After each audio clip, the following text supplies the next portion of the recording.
Hey guys, been a long time. Welcome back to another video. I wanted to do a small video since the Pinto project stuff is kind of done. The car had the issues with the car wasn't really the main issue. It was somewhat of an issue, but the thing is that the paperwork was no good. There was no fixing that, so the car had to be returned. That's done. I'm switching the name of the channel, which I bet you'll already see, but one of my main hobbies, which I've been into, is vintage electronics, which that lamp comes in really helpful. But I wanted to demonstrate this little Arvin 6 transistor radio from, I believe, either 60 or 61. I wanted to show it because I did an electronic restoration on this thing, and it is just in beautiful condition. It's in great condition. I have if you want another transistor radio video, I can also do how I restore them. The thing is with these guys, I do them very cheaply. I can show you what I use to restore one of these radios before I start getting into these guys, which is pretty sweet. So let me get it all displayed, all the things you need to restore them, and then, you know, if you want to do just this transistor radios, I do other stuff too. So this is just one of the small things I do. So let me show you what you need, or at least what I do, to get a transistor radio running. This is all I've ever really needed. A lot of people who are the true purists, and I wish I'd put American-made capacitors in this guy. The thing is that, to me, it's just not really worth the money. I don't really listen to AM, really, and so if I have a bad capacitor, I just open this up and I swap the capacitor. So, and this is a small thing. I do put quality components in my TVs and whatnot, and radios and whatnot. But for these small guys, I just use this guy. Yes, it is made in China. I know I'm the worst, but I mean, it literally has everything you really need. And I've used this on, I think I've done about 5 radios, and all of them have worked afterwards, and they actually worked better. So a couple screwdrivers, you got your Phillips, your small flathead, and then this is my other small flathead, which is a little bit smaller of a flathead for like the coils, to adjust the coils. Needle nose pliers for bending over the leads, because you want them to kind of be exactly how it was.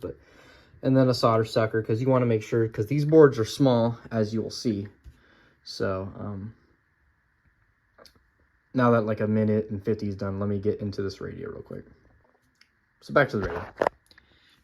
It's a 1960, I would imagine, 1960, 1961. Arvin, I think it's like a 61r13 or 35, or that might be the 7 transistor. I think that's the 35, but it's in very good condition. It also came with its original case, and that would mean that it came in like a travel pack type thing, because you can get the radio on its own, but to have the earphone in this case, which is split grain cowhide, it costs a little bit more, and I don't really keep it in any of them. Come on, hold on. I don't really keep them in the cases because it's kind of a tight fit and it's kind of fragile, kind of delicate. So it's more of a display piece. I'm not really carrying this in public. Those days are kind of dead. But it's got its little strap. But the radio, on the other hand, works very well now. When I got it, I bought it. It was pretty much, it wasn't working. It had a bunch of gunk all over it. Very light scratches. It's just like I just used it. But it's in very good condition. Look at that shine right there. But I will demonstrate how it works afterwards. But I did get this, and I got it within, you know, it had a very low volume. I heard it was receiving and it was sensitive, but I can hear it, and it just wasn't loud. So I did have to tune it a little bit better and peak it, and so I will show you what I've done on the inside to make it work. Oh, don't really want to scratch that face up, but just get the old, oh. So here's the back, and it is a 61R13, okay. And this is the sunset color, which I was concerned for a little bit because they did make a knockoff version of this. Not really knockoff, but like a Chinese version, a Hong Kong version of it. And it would say made in USA for the American ones. I saw that and I was like, oh no, I got a Chinese radio, because I was really looking for an American one. But if you open this up and you see that, you know it's made in Columbus, Ohio. But here's the radio. No, it did not originally come with this type of 9-volt. Came with one of them cylindrical cells. That kind of looks like a AA, but is 9 volts.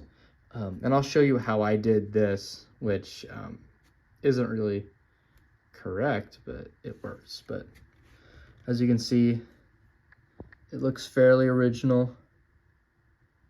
Of course, I'm going to take out the one screw right there, and I'm going to take the battery out, and I will show you the radio.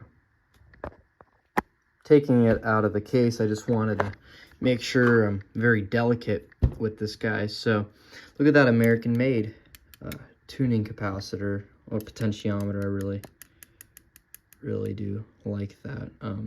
Bunch of American-made transistors, 6 of them, and you got your coils, which those are actually really close to the factory Sam's photo. But when I got it, it seemed like the person who had it, it wasn't working right, because it was missing a screw. Oh, it was missing a screw.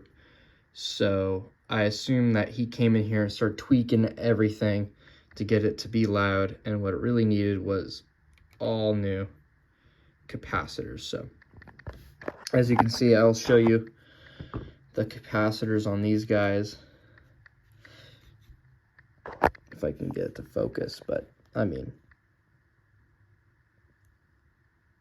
just very small guys. That's the original shrink. I just put those on there.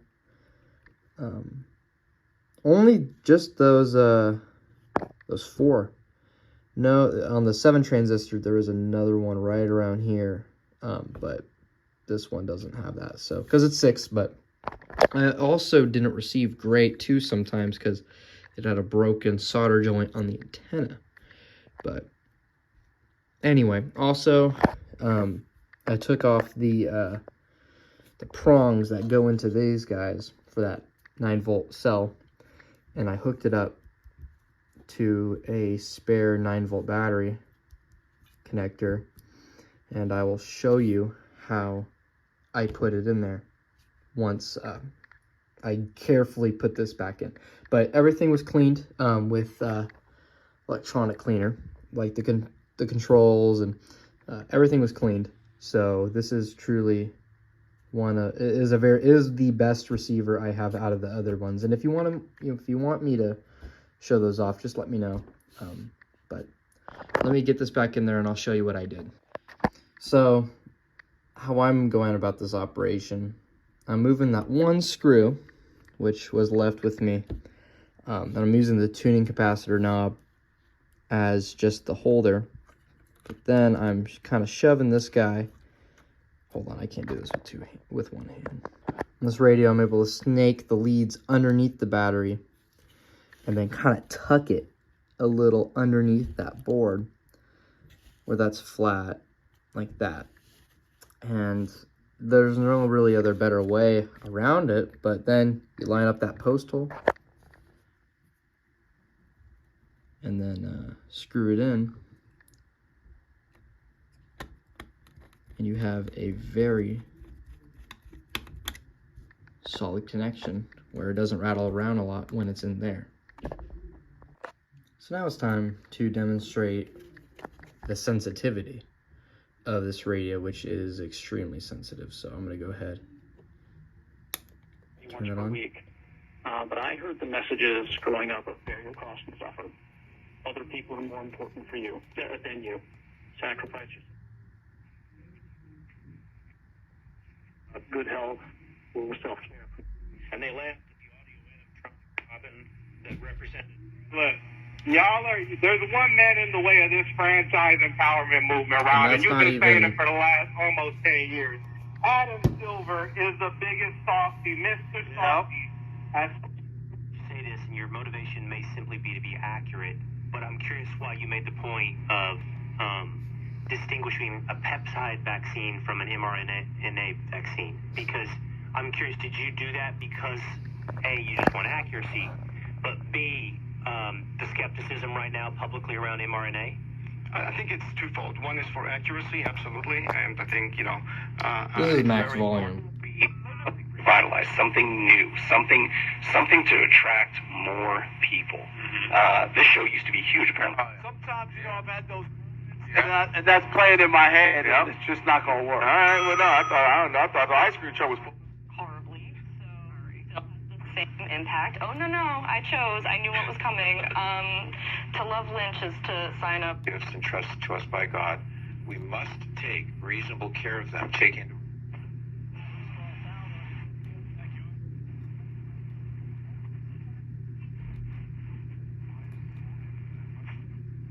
And then at the very bottom of the band, oh, nothing tonight, but other than that, it's a very good performing radio. And so I strongly suggest getting one of these American-made radios. I will show you a Hong Kong radio for comparison real quick. Here's a Hong Kong radio for comparison, as you can see right there. I got the box, and if you want me to do a video on this guy, so this is about the 70s, let me know, and I will do a video on any transistor radio I got. I can also do another, I have another transistor radio somewhere else, that's a Panasonic, in the box. I could do a video on that, but this is the difference between American-made and foreign-made, which this is inside of the foreign-made, which makes me appreciate the American stuff a little bit more, because I much prefer those old school transistors and all those other components to it. The tuning capacitor, look at that Hong Kong tuning capacitor. But anyway, that's just the difference. And if you want a video on this guy, here's the